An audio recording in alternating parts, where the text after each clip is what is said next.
একটি ছোট গ্রামে থাকত রবি নামের এক দরিদ্র বালক। তার বাবা ছিলেন নৌকার মাঝি, মা অন্যের বাড়িতে কাজ করতেন। সংসারে অভাব থাকলেও রবির চোখে ছিল স্বপ্নের আলো। সে খুব পড়তে ভালোবাসত, কিন্তু বই কেনার টাকা তাদের ছিল না। প্রতিদিন স্কুল শেষে রবি গ্রামের পুরনো বটগাছের নিচে বসে পড়াশোনা করত।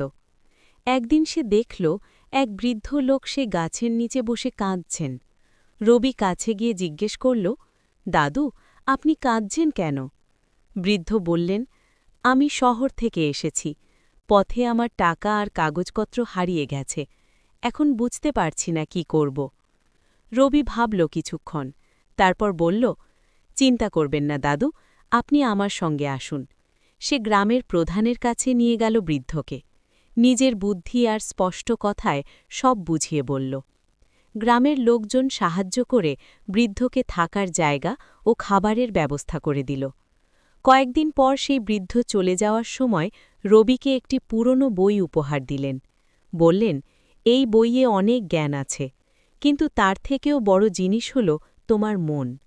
রবি বইটি পেয়ে খুব খুশি হল। সে বুঝল, টাকা না থাকলেও বুদ্ধি আর ভালো মন থাকলে মানুষ অনেক বড় হতে পারে। বছর কয়েক পরে রবি বড় হয়ে গ্রামের প্রথম শিক্ষক হল। সেই বটগাছের নিচেই সে এখন শিশুদের পড়ায়।